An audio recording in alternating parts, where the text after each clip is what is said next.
Ouais, bonjour à tous. Donc moi je m'appelle Alexandre Martin et je vais vous faire une petite introduction donc, à l'UX UI Design qui est mon métier. Mais avant ça, je vais un petit peu me présenter. Donc moi je suis designer de formation, j'ai fait un bac pro dans le graphisme et j'ai fait aussi une formation certifiante en UX Design. J'ai un peu plus de 4 ans d'expérience notamment dans des startups et aussi en ESN. Et donc voilà, moi je travaille beaucoup sur l'aspect UX, UI design donc de tous mes projets et j'essaye de pousser pour avoir plus de recherche utilisateur dans mes projets.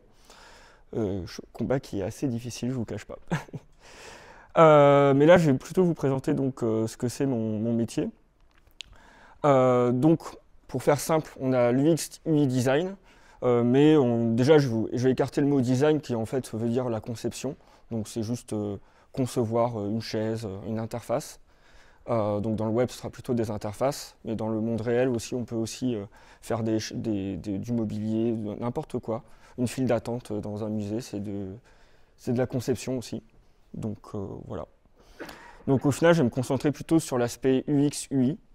Donc UX, c'est le User Experience, ce qu'on appelle la recherche utilisateur. Donc c'est tout ce qui va concerner d'essayer de comprendre les utilisateurs et de leurs besoins, leurs attentes. Et on a l'UI, qui est l'interface utilisateur, donc User Interface en anglais. Et donc là, c'est vraiment concevoir l'interface utilisateur. Donc voilà. Et je vais commencer par l'interface utilisateur. En fait, on a plusieurs moyens de concevoir l'interface utilisateur. Donc c'est pas forcément juste créer des boutons ou des champs texte. Ça peut être aussi, ça va être concevoir une arborescence. Ça fait partie de la conception de l'interface utilisateur. Donc là, l'arborescence, je pense que vous connaissez tous un petit peu. C'est la page d'accueil. Ensuite, en dessous, on va avoir des liens, des sous-menus.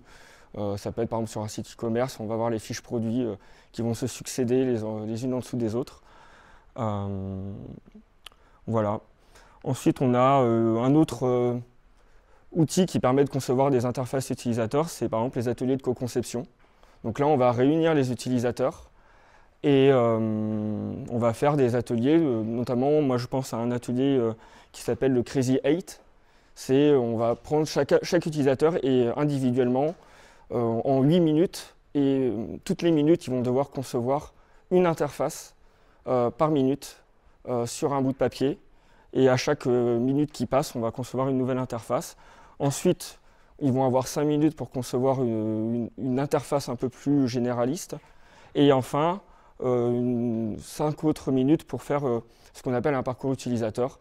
Donc si on clique sur un bouton, ça va nous emmener à un autre endroit, etc. On a aussi un autre outil qui est les maquettes graphiques. Donc là, c'est la conception de maquettes. Donc jusque-là, rien de nouveau. Mais il y a d'autres outils comme le design system par exemple avec les maquettes graphiques qui fait qu'on peut aller beaucoup plus loin sur la conception de maquettes. Et enfin le prototypage. Donc comme je l'expliquais tout à l'heure, avec le Crazy 8, on va aussi pouvoir faire des parcours utilisateurs. Donc avec des outils comme Figma par exemple, en créant ces maquettes, et en fait on va pouvoir faire les interactions au clic des boutons, au clic sur des champs. Ou passage de la souris sur un bouton ou sur un lien, un petit peu tout ce que vous voulez, on va pouvoir construire le parcours utilisateur d'une interface.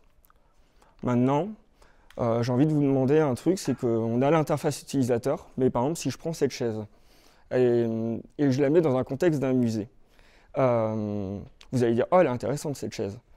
Mais par contre, si je la mets dans un contexte de cette chaise qui est placée chez vous, vous n'allez jamais pouvoir vous asseoir dessus et ça va être compliqué. Par contre, la deuxième, dans un musée, elle n'est pas forcément très intéressante. Mais par contre, chez vous, c'est plutôt tranquille pour s'asseoir dessus. Et en fait, ce jeu d'émotions, c'est ce qui construit une expérience utilisateur. Et c'est pour ça que je vais passer à la deuxième partie, qui est l'expérience utilisateur. Et l'expérience utilisateur, elle s'inscrit avant et après l'interface utilisateur. Donc avant l'interface utilisateur, on va avoir des outils comme par exemple les interviews utilisateurs qui vont nous permettre de comprendre les besoins de l'utilisateur, aussi essayer d'avoir des questions sur sa vie pour savoir qui il est, mais aussi quelles sont ses attentes vis-à-vis de l'interface qu'on souhaite créer. On a un autre outil qui est l'audit de l'existant. Donc par exemple, si des interfaces sont déjà créées, qui ont déjà été créées et qu'un designer intervient sur le projet, et ben, il va essayer d'auditer les interfaces et donner des propositions pour améliorer ces interfaces en mettant en place des ateliers aussi avec les utilisateurs, c'est une possibilité. On a le persona, qui est un outil normalement qui est à la fois marketing mais aussi de recherche utilisateur, qui permet de définir en fait un profil utilisateur sur lequel on va se servir pour concevoir nos interfaces.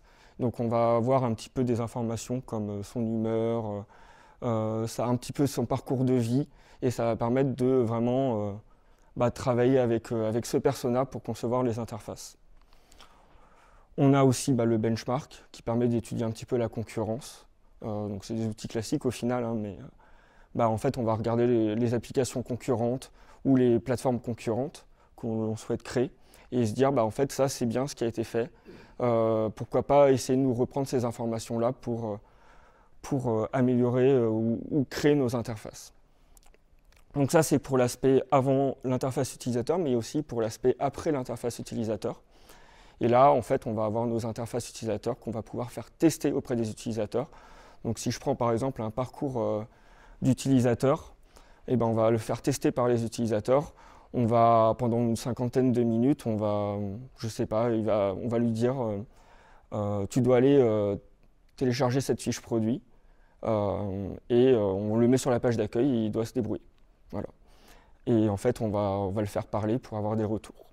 Donc ça, c'est la version classique du test utilisateur. Mais il y a aussi le guérilla test, où là, on le fait en 2 minutes auprès des utilisateurs directement dans la rue. Voilà. On a le test AB. Donc là, par exemple, on a la campagne d'Obama. Et on a pu tester 2 versions de la campagne de newsletter d'Obama pendant sa présidentielle. Et il s'est avéré que celle de droite a mieux marché que celle de gauche. Et donc, c'est ce qui a fait qu'ils ont gardé celle de droite. Et c'est un des éléments qui a permis de le différencier pendant son élection. Et enfin, les data analytics. Donc, par la data analyse, on va pouvoir avoir des KPI qui permettent après d'améliorer ces interfaces aussi. Donc, tout ça, c'est des outils qu'on peut utiliser pour améliorer l'expérience utilisateur de nos interfaces et de pouvoir avoir des choses qui correspondent vraiment aux besoins de l'utilisateur. Donc, au final, on a l'UX, l'UI. Mais donc, si je disais il y avait l'UX avant et après l'UI, en fait, ça donne à peu près ça. C'est ce qu'on appelle le process en double diamant en UX design. Et donc, on a une partie stratégique et une partie exécution.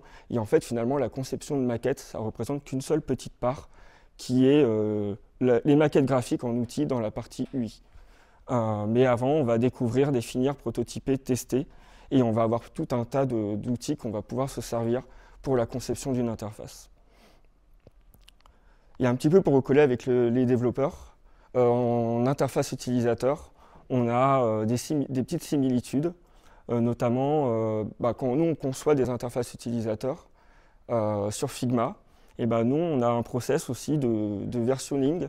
Donc on va avoir par exemple la possibilité de créer un fichier, alors c'est vrai qu'on ne lit pas très bien, mais on peut créer une branche de fichiers et faire un review des changements, et à la fin on va merger les changements sur le fichier principal, donc tout autant que pour Git pour les développeurs.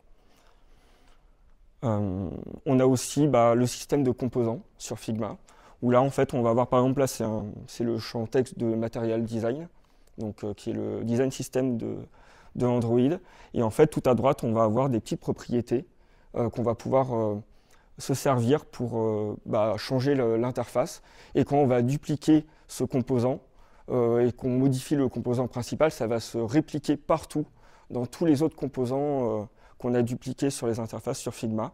Et donc c'est un petit peu pareil que ce que vous avez en code finalement, où vous allez créer des composants que vous allez pouvoir dupliquer. Si vous modifiez la source, tout va bien. Et enfin, on a le end-off, ce que j'appelle transmettre le design aux développeurs.